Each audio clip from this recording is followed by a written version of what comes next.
It's time for another episode of Stansberry Radio, the show that's too loud for radio. Here are your hosts, Porter Stansberry and Aaron Brabham. Welcome to Stansberry Radio, everybody. This is Porter Stansberry, your host, and I'm sad to report that my co-host, Aaron Brabham, is out for this week. Normally, I'm the guy out traipsing around the world doing, sort of foolish and sometimes interesting things with my time. But this week, it's Aaron, and I'm sure he wouldn't want me to tell you where he is. So I will. He is at a music festival in Palm Springs called Coachella. I have no idea what goes on at Coachella, but following along on Facebook, I can tell you that it seems to involve a lot of people in their 20s and a very, very huge mansion with a gorgeous pool. That's really the only information I have about it. You probably know more about Coachella than I do. See, I'm a guy in his 40s that lives the life of a 40-year-old. Meanwhile, my co-host, Aaron, is a 40-year-old who lives the life of a 27-year-old. And I really don't know how he gets away with it, but he did, and it's pretty extraordinary what he's been able to accomplish in terms of fun and with his spare time. So he's not here today, and as a result, we're going to be lacking a lot of the back and forth banter. So what I did was I went out and I got pretty much the smartest person in the whole world when it comes to finance and economics. His name is Jim RICKARDS, and he's going to be our guest on the program in just a few moments. But before we get to Jim, I did want to say one thing, and that is that you may have noticed that the stock market has been a little bit weak lately, and a lot of the high flyers, the stocks like Tesla and Twitter and Amazon that we have been warning people about, either specifically or generally, for many, many months, have seemed to roll over and begin to fall out of bed. And I want to urge folks, if they haven't yet, to check out the Friday Digest that I wrote last week. It'll be in the Digest archive on Stansberry Research's website. It's available for subscribers only, and I'm sorry, that means you have to shell out all of $49 or $79 to get access, which you will have if you buy any of our products. So you can subscribe to anything and you'll get access immediately to the Digest archive. But check out the Digest I wrote last Friday, because in that Digest I have summarized the 4 or 5 different specific warnings we have been giving people about the overall level of the stock market, and particularly the level of these very inflated stocks. And to demonstrate this, we took the blacklist. And if you follow my newsletter, you know that the blacklist is essentially the list of the world's most overvalued equities. And to qualify to be on the blacklist, you have to have a stock that's worth more than $10 billion in terms of total market cap. And all that means is if you took out all the stocks, all the shares that are outstanding, you added up all the value, you'd get more than $10 billion. That's a pretty big company. I mean, there are a lot of big companies out there, but 10 billion is a very large cap stock. So large cap companies are generally not going to be valued so much on future growth as they are on what they're earning right now. Whereas if you had a smaller company, a $500 million company or $1 billion company, you could see how it might be valued at a very high multiples of sales and profits because it was obviously going to grow into a bigger, more valuable company. But once you get to 10 billion, it's really hard to sort of make a lot of those super growth claims. Now, I'm not saying it's impossible, and there are some companies from time to time that do justify high valuations, even at a very large number in terms of market cap. But it's sort of like Lake Wobegon. They can't all be that exceptional. So by looking at all of them, we simply can know that the market has gotten to be radically overvalued in terms of that growth space. So during the periods where markets are making a bottom, we have seen that there will be less than 5 companies anywhere in the stock market that are valued at more than $10 billion and trading at more than 10 times sales. So sort of the froth is out of the growth section of the market at market bottoms. Meanwhile, at market tops, so these are periods like 2000, 2007, at market tops, we have seen that there are somewhere between 15 and 20 names on this list. And that means that, in our opinion, investors are putting far too much confidence in way too many companies' ability to make unbelievable amounts of growth going forward. So, At some point, I believe it was in early March. It might have been late February, early March. At one point, there were 28 stocks on our blacklist. 28. Now, that's the most I can ever remember seeing. I'm not saying I can't guarantee there weren't more back in 2000 because we weren't compiling the list in the same way back then, so I can't guarantee it. But I don't think I've ever seen more. And so what you have, in my opinion, is you have an enormous amount of overconfidence that the Fed can successfully navigate a depression without a debt liquidation. And I will just tell you that I think that's very unlikely. I think sooner or later there's going to be a lot of negative consequences from the fact that we didn't write off a lot of bad debts 5 years ago. You also have enormous amounts of investor confidence in these new startling companies. So look, Tesla may, in fact, have made the very best car in the world. Maybe so. And that car may, in 10 years, 20 years, become the new global standard. But along the way, it's going to encounter a lot of competition. And there's no doubt that there's a tremendous amount of overcapacity globally in auto manufacturing. So the odds that Tesla will be able to sustain investor optimism in a uniform way over the next 10 years, I would say it's zero. So we were writing and warning people that these stocks surely had to correct. And to show what we saw, what we did was we took all of their share prices and we put them into one index. So it's as if we built our own ETF of the world's most overpriced stocks. And by the time we compiled our list, there were only 22 names on it. This was about a month ago. And what we have seen is that this homemade or proprietary index that we've created is an absolute vertical freefall. And what I believe, and I've said this in many places, is that the big bear market in these radically overpriced stocks is going to spill over into the general markets. And I believe 2014 will see a significant correction. As I've said, I think the average market multiple could fall as much as 50%. Certainly, the market multiple of those very expensive stocks will fall by that much. And I've been saying this, pretty much uniformly for some time now. And I put the excerpts of all the things that we had talked about, all the signs we saw, I put them all in the last Friday's digest. And if you have any money in the market, I urge you to at least consider what I've written carefully.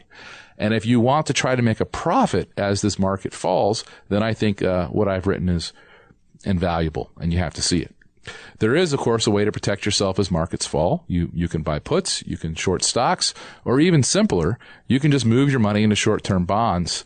And, the purchasing power of that money in terms of stock price is going to appreciate. So you want to make sure you have cash at the bottom. Now, whether or not you're going to get out of long-term positions, I can't judge. I'm not looking at your portfolio. I'm not going to sell either of my two long-term investments. I'm going to keep them. Likewise, I'm not going to sell stake in my own company. I'm going to keep it. So what I'll do instead is I will do some speculating on the short side to try to generate trading profits to offset whatever the decline is in my long-term holdings. That's my strategy, and if you want to adopt it, I'd urge you to read last Friday's digest. And, of course, continue to listen to Stansberry Radio. We will keep you informed. When we get done with the interview with Jim Rickards, and he's going to be coming up right now, but when we get done with our interview with Jim Rickards, we're going to talk about one thing that all investors suffer from. And I have some new numbers to give you from this study of actual investor performance. It's called the Delbar study, and they've been releasing it annually for about 25 years now. I know you'll find it fascinating, and we want to talk about it on this show. But first, let us get to, like I said, probably the smartest guy in the whole world when it comes to global finance and economics. Jim Rickards is a best-selling author. He has 2 books out there. One is called Currency Wars. It was written in 2011. And 2011 was right at the peak of the real problems in the dollar. It was sort of the low point in the trade weighted value of the dollar. And, Jim was very prescient in predicting the problems that a weaker dollar would cause around the world. His new book, though, is called The Death of Money. And in it, he talks about how the global currency system is progressing to a post-dollar world. And this, of course, implies huge risks for all Americans and for anyone who has most of their assets or most of their savings in dollars. I hope you'll join me in giving Jim Rickards a very warm welcome. So Jim is the author of the best-selling book Currency Wars, and his new book out is called The Death of Money. And there's probably nobody else in the world better for us to talk to than Jim Rickards, because it seems like the entire Fed policy, global central bank intervention to keep asset prices up is beginning to slip. I think that's right, Porter. They've been keeping it up for a long time. And, one of the things that analysts and some others have missed is, because people have been talking about the collapse of the system and the collapse of confidence for a long time, it is definitely coming, and I talked about it in the book. But don't underestimate the ability of governments to keep the game going, maybe longer than we all expect. And you have to take that into account. There's actually a word for it. It's called force majeure. It's a Latin word, but it just means, superior force, of the ability of state power to dictate the outcome. Yeah, they can do that in the short run, but in the long run, the fundamentals will prevail. The markets are going to win. Yeah, I've told people the same thing over many years in my newsletter, saying it's really difficult and risky to try to short the sovereign because he's got all kinds of power and levers. And, he knows you're after him, and he's not going to just take it sitting down.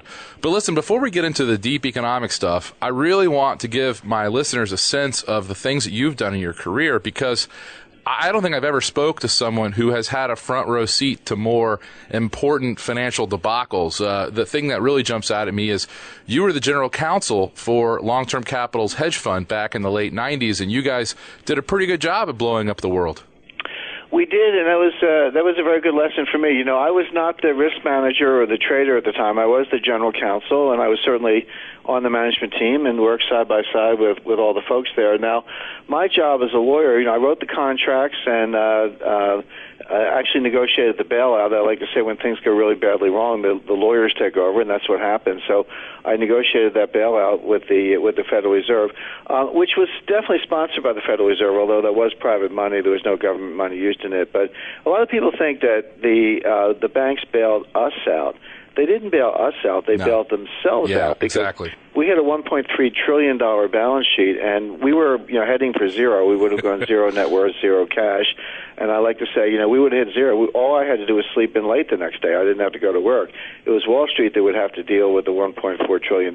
So they in effect, we bought our balance sheet by putting new capital in to protect themselves from the meltdown. But I did negotiate that, and it was very, very educational, Porter, because I came into it as a lawyer, but I came out of it very curious as to what had gone wrong, because these really were smart people. We had 16 PhDs.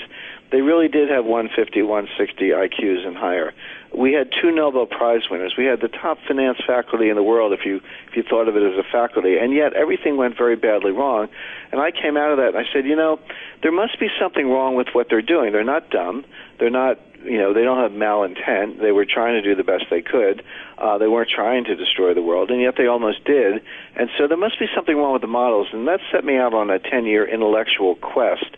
I spent the next 10 years researching applied mathematics, physics, complexity theory, network theory, graph theory, behavioral economics, dynamic systems analysis, a lot of things. And then, first of all, I was able to see what was wrong with the existing models, and then take it a step further and create models that actually do a much better job of understanding how the economy actually works. And that's really the genesis of my 2 books, Currency Wars, which came out in 2011, and The Death of Money, which has just come out. Those books are really the fruit of my 10 years kind of intellectual odyssey trying to understand what went wrong at long-term capital and what we can do to prevent disasters in the future, or at least see them coming. Let's talk about what's coming now, because I'm certainly... I haven't done even a tenth of the things you just mentioned, let alone work at Caxton, work at Long-Term Capital Management, negotiate these bailouts. And Jim, I must say, you're like the most intelligent, educated man I've ever met. How did you survive all these degrees you've got and still be able to think rationally and use common sense? Well, I give a lot of credit to my parents and my family. I do have actually 4 university degrees. I just didn't know when to stop, but including a doctorate and 2 law degrees. But look, I came from a blue collar, working class background. I kind of I thank my family for helping me to keep my feet on the ground. I had 5 brothers and sisters. I picked strawberries on a farm. I delivered newspapers in a town. I drove a taxi in the tough city, Baltimore. Ah, nice. A little time in Baltimore. I don't know if Jimmy's Taxi Company out in Towson, Maryland, but drove a taxi there.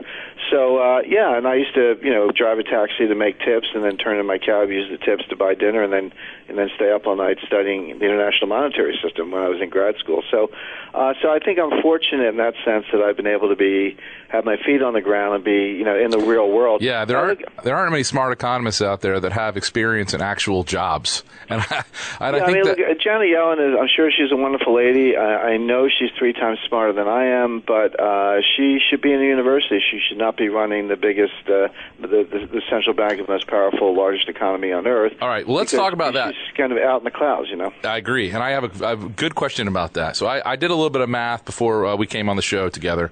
And by my calculations, the Fed has roughly created $3 trillion in reserves.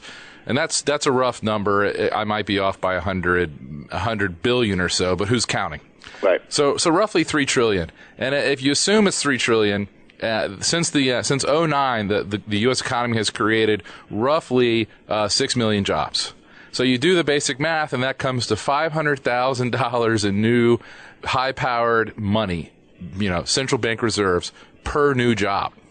So the question I have for you is, why is the central bank's policy lever so inadequate to fulfill their dual mission? Well, there are a couple of reasons for that. One question a lot of people have is, how could you print $4 trillion almost and not get inflation?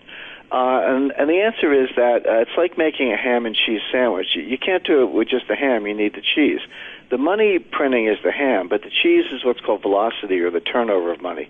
So the Fed can print all the money they want, but if people don't want to borrow it, don't want to spend it, and they'd rather stay home and watch TV than go out and take their friends to dinner, then you're not going to get the inflation. And that's the kind of mode we've been in for the last 5 years, and that's because we're in a depression. This is not a normal business cycle type recovery. We're in a global depression. We've been in this since 2007. And that is very largely behavioral and psychological. As I say, the Fed has to basically change the psychology and get people to get out there lending and spending the money again. So that's one impediment. But the other problem is that the difference between a depression and a normal recession and recovery cycle is that depressions are structural. A normal business credit cycle is cyclical, meaning that the economy gets a little hot, the Fed tightens policy, the economy cools down, unemployment goes up, and they go, okay, that's enough. So now they ease policy, and then jobs are created, and the economy goes up again. So it's like a sine wave. It goes up and down, up and down. It's the same business cycle we've seen over and over 20 times or so since World War II. That's not what we're in today. One of the reasons that expectations of a recovery have been disappointed, 2009, everyone talked about green shoots. Those turned brown pretty quickly. The point is, we're not in that normal recovery. Depression is structural. It's a structural problem. You cannot solve a structural problem with a cyclical liquidity solution, and that's the biggest problem. The Fed's trying to use money to solve a problem that cannot be solved by money. It can only be solved with structural changes and a change in confidence. And so, but the problem is they think it can. The fact that it's not working doesn't deter them because they think they can print enough money to get the economy going. And my concern is that they're printing the money to get the economy going. It won't work. It's like treating cancer with aspirin. It's not going to be very effective. But because they think it is, they're going to keep printing and ultimately collapse confidence in the dollar itself. And very interesting. I want to get to the collapse in the confidence of the dollar, which clearly is the sort of backbone of both of your books, and we'll talk about that in a second. But I because you just mentioned the idea of a structural change in the U.S. economy, I wanted to ask you about 3 things I see as being different about our economy today.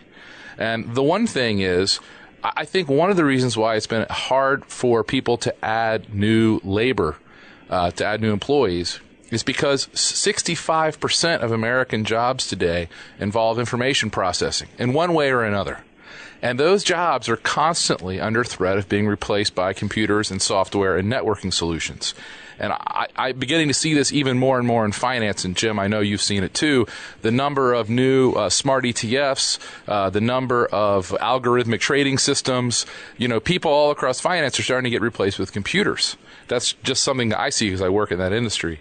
Another example of a structural problem is during the last credit cycle, there wasn't a debt liquidation. So the amount of debt that the U.S. economy is still carrying has never decreased. Now, we've replaced which types, but there is still an enormous amount of corporate junk bond out there, for example, and that never got liquidated. And so now, if you look at junk bonds in particular, you'll see that the mix of credit inside the high-yield market is as low quality as it's ever been. So that means that there are a lot of weak companies that still have a tremendous amount of debt on their hands. And then one last thing, and I would love to hear what you think about this because it's kind of counter-cyclical to what you're saying about the risks to the dollar as the de facto world reserve currency, is the enormous change that has taken place in the U.S. current account deficit thanks almost entirely to the shale oil production. I see all these three things as being inherently deflationary. That is, right, the debt burden, the massive gains in information productivity, and, of course, enormous increases into our economy's ability to produce oil and gas. What do you think about those three structural changes and how they relate to your overall economic thesis? Well, they fit in very nicely. I agree with them at a certain level, Porter, but let me maybe take it a little bit deeper. On your first point about, robotics and technology and automation replacing jobs, that's certainly true, and that is certainly a structural issue. It's a good example of the difference between a structural issue and something that could actually be solved by money. Printing money is not going to solve that problem. But you go back to 1800. In 1800, 95% of the American people worked on farms. And they produced enough agricultural output to feed themselves plus the other 5% who were living in the cities. But today, 3% of the Americans work on farms, and they produce enough food to feed themselves, the other 97%, and export abroad. So all those agricultural jobs are destroyed. Now, we're not sitting around saying, gee, we need to go back and create all those farm jobs. Why aren't 95% of the people on farms? Those jobs are wiped out, but the economy moved on. We created industrial jobs, we created service jobs, et cetera. And so that's an example of how we shouldn't lament the lost jobs. What we should be lamenting is why aren't we creating the new jobs? Bingo. And the answer there... Hold on, before you go into the answer, let me just tell people the way this would normally happen, and I agree with you, is there was an enormous depression in 1893, and because of the new mechanization that was coming to farms, and that, and of course all the railroad debt, and so those things had to get wiped out. That overcapacity had to get liquidated in order for new jobs to be created. That capital had to be freed up, and it was through the liquidation process. That's right. So we need that again, and that kind of gets to the second point, which is, you say the debt hasn't been written off. That's exactly right. Now you go back to 2008. What did Bernanke say over and over? We are not going to make the mistakes of Japan. Well, guess what? We made every single mistake of Japan. When Japan confronted their crisis, and they're still in it, by the way, people talk about the lost decade. How about the lost 3 decades at this point? But this started in 1990. What did they do? They did not write off the debt. They did not close the bad banks. They did not fire people and put some people in jail.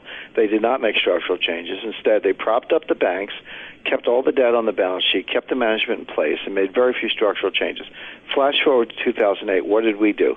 Propped up the banks, bailed them out, kept the crooks in their positions so they could continue to collect bonuses, and we didn't write off the debt. We should have shut down Goldman Sachs, Morgan Stanley, Citibank, Bank of America, should have been taken over by the government. The equity should have been wiped out, so, hey, stockholders, you get zero, too bad.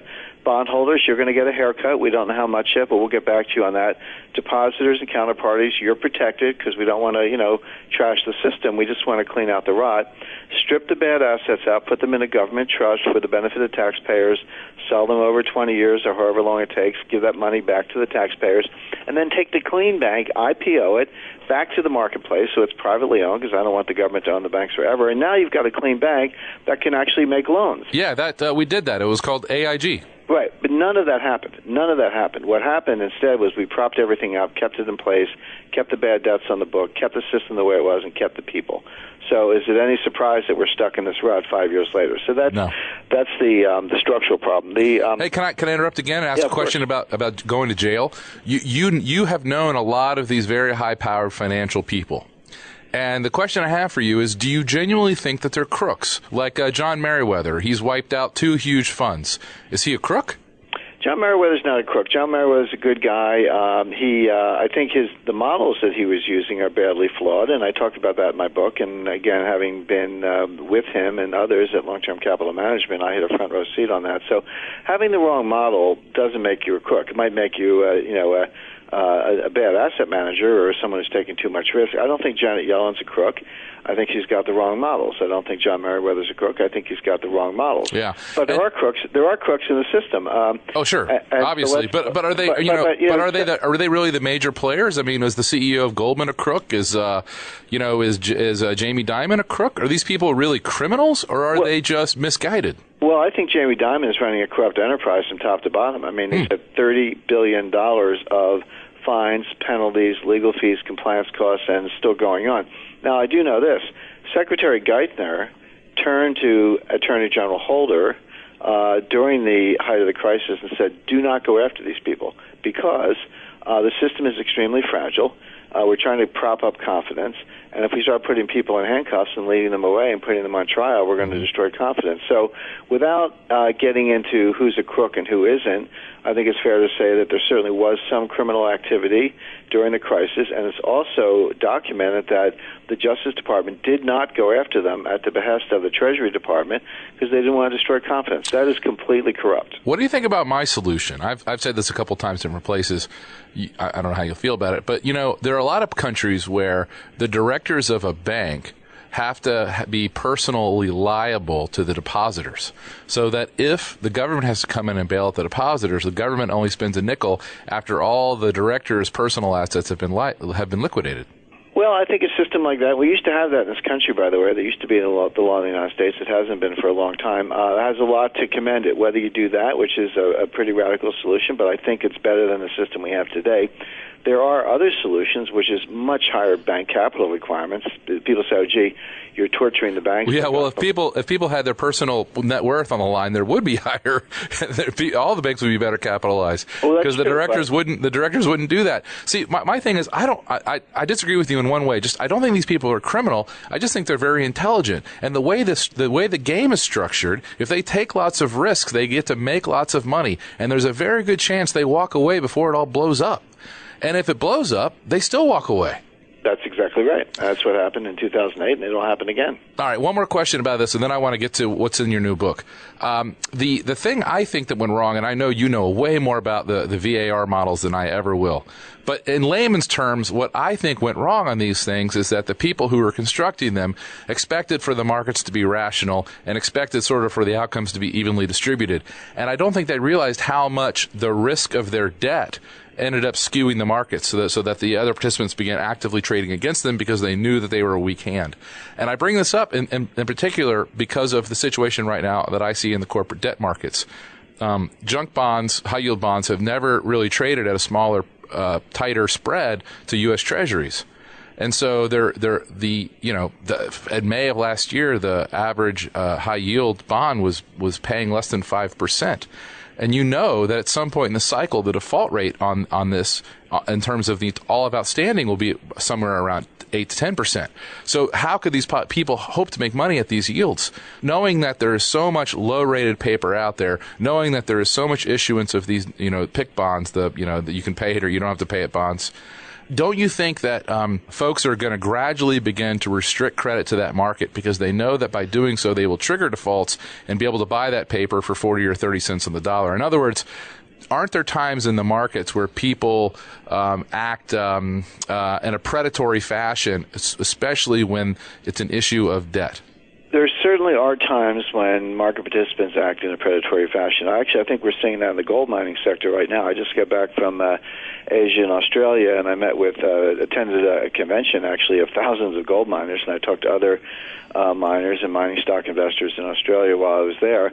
And they said, gee, the prices are really down, the stock's beaten down, what a great time to buy. And my answer was, why would I buy you now? I'd rather wait until you go bankrupt and buy you out of bankruptcy. In other words, yeah, you're right, the prices are low and you're in distress, but that's not a reason to come in and invest. That's a reason to wait until you die and buy the carcass. Well, I'm not actually doing that, but I'm just trying to describe how certain investors think about it. That was exactly what happened in long-term capital management, by the way. We lost $4 billion in 2 months. So right in the middle, that was in August and September. So kind of think of September 1st as a break point. September 1st, we were down about $2 billion, but we still had $2 billion left, and we had a balance sheet with trades that were going to make money. I know it sounds funny, but we were losing because the spreads were widening, but the spreads had to come back in at the maturity of the trade. So we could sort of turn to an investor in good faith and say, hey, if you invest at this level, you're going to own the spread, and it's going to come back in. You're going to make a lot of money. And that was a true statement, except the reaction among potential investors is, fine, I agree with you, but why should I do it now? I'll wait till you lose the other $2 billion. Right, as you have to sell, the spread's going to widen. At a better level, and I'll own the whole thing. Right. And that's exactly what happened. So that's what Buffett did. That goes on all the time. But just to take the other side of it, Porter. No, I have a question about that though. Did those things in fact happen? Did the banks make the money back that they gave long-term capital management? Oh, absolutely. They made a profit. Yeah. So as I said, they didn't bail us out; they bailed themselves out. Right, but isn't that funny? Because they basically just you guys. They said, no, we're not going to give you any more credit. Instead, we're going to buy your beaten up trades and make all the profit ourselves. Well, that is what happened. That's exactly what happened. But coming back to your junk bond analogy, look. So I agree that kind of behavior does happen. I agree with you on that. However, don't be so sure it's going to happen soon for the following reason, which is that market participants, and I've talked to people in the primary dealer community and investment bankers as well as government regulators, they see a Yellen put, which is the successor to the Bernanke put, which is the successor to the Greenspan put. In other words, in normal, non-manipulated markets, that junk bond debt might go to zero or go to 40 cents on the dollar, and that might be a good place to buy it up, and people might want to take it there so they can do precisely that. Except we don't have normal non-manipulated market. We have markets. We have propped up markets. And so people might say, the reason the spreads are so narrow is because they think the Fed's got their back. And maybe they do. And so it's a tug of war between, the fundamental people who say, normally this paper would be bad, and I could maybe drive it down and buy it at 40 cents on the dollar. They're on one side of the tug of war, but on the other side of the tug of war, you have people who say, hey, the Fed's not going to let that happen. I got a government put. I can make money on it. I get high yield in the meantime, and I don't have to worry about default because the government's going to bail it out. So take your pick. But this is the problem with manipulation. No one knows which way to turn. All right, let's talk about the death of money. What do you see as the primary fault in the current system of international trade and debt settlement? The primary fault is that the central banks, which are running the system, are using the wrong models. They think the world operates according to what they call stochastic general equilibrium models. An equilibrium model is kind of like a clock. You wind it up and all the gears mesh and it ticks along, and every now and then it winds down and you have to wind it up again. So when an equilibrium system is perturbed and goes out of equilibrium, you just apply policy in a certain way and bring it back to equilibrium. That's how Janet Yellen thinks about the world, and that's how all these central bankers think about the world. The problem is the world does not operate according to an equilibrium model. The world operates according to a complexity theory model or a dynamic systems analysis. If you understand complexity theory, you would say two things. Number one, they're capable of catastrophic collapse at any time. They tend to grow and grow and grow until they collapse very suddenly and very unexpectedly. And they also exhibit what are called emergent properties, which are things that just seem to come out of nowhere. People call them black swans, but if you analyze it in dynamic system space, they'd be no surprise at all. And so it's like the way I analogize it, Porter, imagine I'm holding a pen in my hand in midair between two fingers, and I say, Porter, I'm going to let go of this pen, and I want you to tell me what's going to happen next. Well, you'd have a mental model that says, well, okay, gravity prevails, we're on the earth, the pen has weight, that pen's going to hit the floor. Well, the Fed has a model that says it's going to float to the ceiling.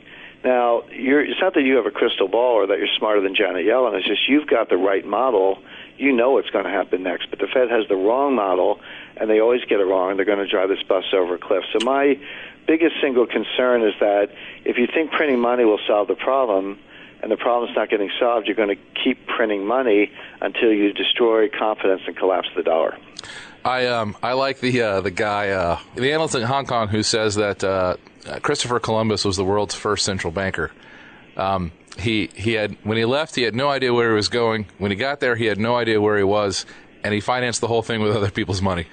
Well, that's not just a metaphor. I've actually met with members of the Federal Open Market Committee and members of the Monetary Policy Committee of the Bank of England privately, behind closed doors in small groups where they could say things they wouldn't say publicly. And they have said that they made it up as they went along, that they actually didn't know what they were doing. And I tell people that don't ever think the Fed knows what they're doing. Yeah, well, I think that's pretty clear by, the things that I remember. I think I guess it had been Bernanke, but I remember Bernanke assuring us that the mortgage problems in 2007 were, quote, well contained, and that they wouldn't spread to the rest of the economy. And I also can remember him telling, it was Paulson who told us all, the Secretary of the Treasury told us in June of 2008 that Fannie Mae and Freddie Mac were well capitalized, which I knew was an absolute bold-faced lie. Right. So basically, the government official's lying when his mouth is open.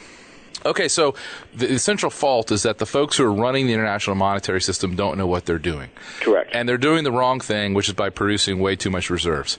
Correct. I have to admit that I have been shocked and completely wrong so far that we haven't seen any kind of great fleeing from the dollar or the treasury market. I would have thought that our creditors would have reacted with a lot more angst, and they haven't. Why do you think people continue to hold on to the dollar despite the fact that the woman now and driving the bus is out of control? Well, they're all kind of in it together. I mean, China's the biggest creditor, the biggest external creditor. Do you think China wants the dollar to collapse? China is the dollar's biggest friend. China wants a strong dollar because they hold $3 trillion of U.S. dollar-denominated debt. Porter, there's an old joke in banking. If I owe you $1 million, I have a problem. But if I owe you $1 billion, you have a problem. Yeah, I know. Well, we owe the Chinese $4 trillion, which means they have a problem. They don't want to rock the boat. So, and then the Treasury market to this day remains the only market large enough to absorb the kind of capital flows we're seeing. However, there are enough trends in play, including Russia acquiring gold, China acquiring gold, Saudi Arabia feeling stabbed in the back. Well, there are three important legs of the stool supporting the dollar, and they're all looking for ways out. So I talked about this in the book, and I do expect, the problem is when confidence in the dollar goes, it'll go very quickly. It's not something that's going to gradually drip away. It'll start that way, but then it'll accelerate and feed on itself, and it'll happen before people know it. The time to prepare is now, and I really enjoyed talking to you. It's been a great opportunity, and I hope your listeners have a chance to pick up the book, The Death of Money, and I hope they enjoy it. I'm sure they will. We'll blast it out in our daily e-letter called The Digest, and we'll encourage everyone to read it. It's been a great pleasure talking to you. You've got to be just about the smartest person we've ever had on the podcast, and I truly, sincerely thank you for your time. Before you go, would you do one small thing for us, and that is, would you tell me what you are doing personally to hedge against the risk of a global systematic monetary collapse? My optimal portfolio is about 20% gold, 20% land, 20% fine art, 20% cash, and 20% alternatives. The alternatives would include hedge funds, particularly in strategies of long-short equity and global macro. Very good. I want to tell everybody that Jim has two great books out there right now. One is called Currency Wars, and the other one is called The Death of Money. And both, of course, are available on Amazon, as is everything else that's for sale in the world. Jim, thank you very, very much. You're welcome. Just a quick aside. I do have a website. It's JamesRickardsProject.com. JamesRickardsProject.com. Correct. And for people who are interested, what I really recommend is my Twitter feed, @JamesG.Rickards. I put out a steady kind of stream of information about the international monetary system. Very good. Okay? Thanks very much, Jim. Thank you. Bye. Bye-bye. So, that was a great conversation. And I don't have my little buddy here with me, so we don't have any banter. But I think he would have asked me, what I think about all that. And Jim is such a smart and accomplished guy, and he clearly has a very distinct view of the world. And I think you'd probably have to read both of his books to really get a grasp of what he's saying, because at the end of the conversation, I really couldn't figure out really what he was after. He told us, I asked him, what's the central problem? And he said the central bankers. And I guess I know that's true, but it just wasn't. I wish he could have gone into a little bit more technical aspects of how the piling up of these reserves is going to affect different markets and affect different investors. So anyway, maybe we can have him back on, and maybe I can do a better job of asking better questions, and maybe we'd have better answers. Of course, if Aaron was here, it probably would have all gone better because he would have been smart enough to come up with something like that. Now, before we go, today is going to be a short show because, like I said, my co-host isn't here to further the banter. But before we go, I did want to get to one thing that came out yesterday. And there's a group called Delbar. And Delbar has been studying actual investor results. They consult with all of the world's big mutual fund groups. And instead of reporting the results the way mutual funds do, and the mutual funds report results by what the fund earns, Delbar studies not what the fund earns, but what the actual investors in the fund earn. And what they have found consistently over the years is that people, of course, tend to buy funds after they've had a very positive period of performance instead of before. And so people consistently tend to buy funds at the top and then, of course, panic and sell them at the bottom.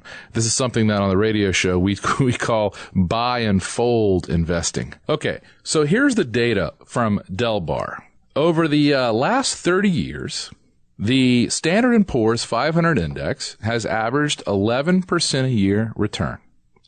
Okay? But actual investors in mutual funds have only earned about 3.5%. So there's been a dramatic underperformance. Dramatic. And when they study the reasons, it all comes down to a simple and fundamental lack of discipline and or understanding of how equity markets work. So if you are out there and you have had a tough time as a stock market investor, I would like you to think about one thing in particular. Number one, do you find yourself putting more money to work in stocks at periods of market lows, like 2002, 2009, or do you find yourself putting more money to work at periods of market highs, like 1999, 2000, 2005 through 2007, and I would say 2012 and 2013 being classic market high forming periods? And the answer, of course, is if you're like most people, you find it way more comfortable to put your investments into the market when times are good and stocks are going higher. But if you want to be successful, you have to somehow learn to do exactly the opposite. And Warren Buffett has the best quote out there for understanding this dynamic. You have to learn to be greedy when other people are fearful, and you have to learn to be fearful when other people are greedy. It's really that simple. So I started warning people about a top forming in the stock market last June. And I said that because I saw that stocks had gone straight up for 18 months, the valuations in a lot of companies had gotten absurd, Facebook being an example, and that there was a huge problem looming in the corporate bond market. And bond markets are larger than stock markets. So stock markets inevitably are sort of the tail on the dog of the bond market. How could bonds continue to go up when high yield corporate debt was trading at less than 5% yield? I know the average default rate for the cohort of that debt will probably end up being around 30%. So knowing that corporate bonds generally have an average lifespan of 7 years, how can you make money buying the entire market when you're going to only get paid 5%? So let's say you get paid 6 years of interest, right? You're going to get paid 30% total in interest, but the default rate on the entire cohort will inevitably end up being 30%. We know this because of historical results. So in other words, you're buying bonds and you aren't going to make any money over a 6-year period. Well, if that's the outlook for the potential return of the bond market, it only stands to reason that the potential outlook for the stock market had to be equally as bad, if not worse. So when people started getting greedy, when people started bidding up the prices of junk bonds to record highs, I started getting fearful. Did you? I just want to encourage you to think that way for all of your investments. Can you learn to build cash when other people start getting greedy? That's a very hard thing to do, because you're going to miss out on some big returns in the short term. Next, do you have the ability to understand value enough so that when the markets fall, you're comfortable buying. And I can give you a great example of that. There was a point in the spring of 2009, it was late February, where I recommended investing in Tiffany & Company, the legendary global brand, the jewelry retailer. At the time, the stock was trading for between $22 and $24 a share. And I did a calculation based on their balance sheet that showed, not including the value of their brand, that if you just sold all of their inventory, if you just liquidated, you sold all of their inventory, you could have paid off their entire enterprise value, meaning all of their debt, and bought back all of their stock. So Tiffany could have gone private simply for the value of their inventory. That assigns no value to their brand, assigns no value to the unbelievable customer relations they have around the world, and assigns no value, none whatsoever, to their future earnings. So, do you think it was more risky for me to recommend shares of Tiffany in February of 2009 when you could get the stock for, like I said, $22 to $24 a share? Or do you think it's riskier to buy it now at $86 a share? Well, the answer, of course, is today at $86 a share. And I don't have any particular view on the relative attractiveness of Tiffany shares today. I have not studied the company since 2009. I'm not trying to bash the stock in any way, shape, or form. I'm just pointing out to you that today, if I just mention the stock of Tiffany, I've got to caution people not to go run out and buy it. Meanwhile, back in 2009, I could have begged and pleaded, and no one would have bought it. No one.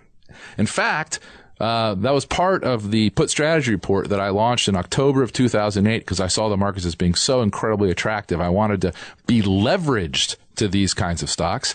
And I promised investors that they would make at least 50% on average from every recommendation I made, or they could have all of their money back from my product.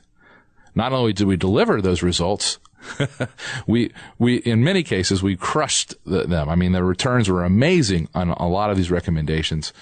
And yet, of course, we couldn't sell the report to save our lives. I think we sold like around 1,000 copies of it at the time.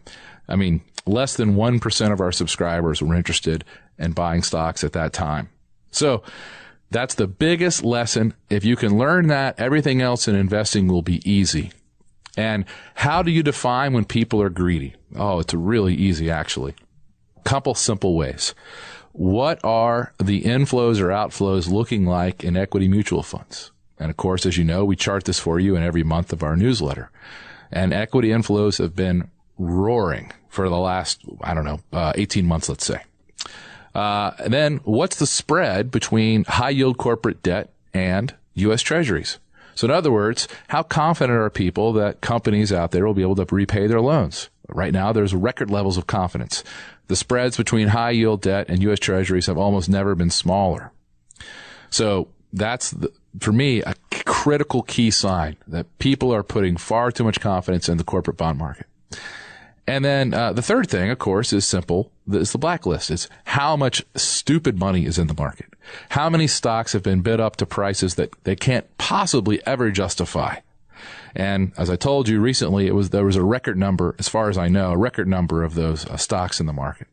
So in my opinion, we've had this sort of trifecta of flashing warning signs. And these signs have been going on now, by my count, by close to 9 months. And of course, we've been warning people and we've been lightening our portfolio, selling some of our high flyers, hopefully encouraging you to do the same.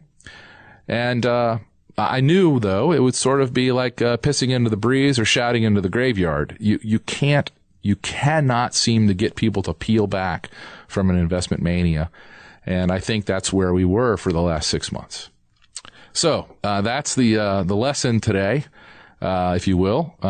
You've got to figure out when stocks are being embraced too passionately by the crowd, and you have to learn to back away from them at those moments if you want to have good short-term trading results. Now, if you just want to be a long-term investor, it's simple. All you got to do is just learn to be patient and only allocate to value. So whether or not stocks as a whole are going up or going down, you've got to be able to find the pockets of value. And, we can help you do that too in our publications like Extreme Value. And in my newsletter, what we try to do is we try to balance our long-term view with our short-term goals by hedging. So you'll see us add more short positions, and you'll see us talk about building cash and selling stocks going into periods of market overvaluation. The one thing I just hope that you can hear from me and you'll learn is that it isn't actually very hard. The warning signs are as obvious as a red light, a yellow light, and a green light. It's not that tough. All you have to be is a little bit educated and a little bit disciplined. And if you'll follow my letters, I know that I can certainly help you with the education part. The emotional discipline, that's up to you. Okay, so that's it. I apologize for the boring show. It's not nearly as much fun without Brabsy in the house. And we will get to your things like the reader mail, and you've been sending us these incredible stories of your worst investment mistakes. They've been really entertaining and very enlightening, and we will get to a bunch of those next week. And what else? Well, by next week, we'll know whether this sell-off has turned into an official correction or not. So keep your eye on it. And please, whatever you do, follow your stop losses. That's it until next week. Thanks for joining us. Stansberry Radio is a purely public broadcast and is not intended to be personalized financial advice for any individual specific situation. Each individual's financial situation is unique, and Stansberry Radio should not be relied upon and or considered as personalized advice. Stansberry Radio is not licensed to render personalized advice and should be considered simply the public opinions of Stansberry Radio and its guests. Recommendations on specific financial securities are not intended to address any listener's particular financial situation.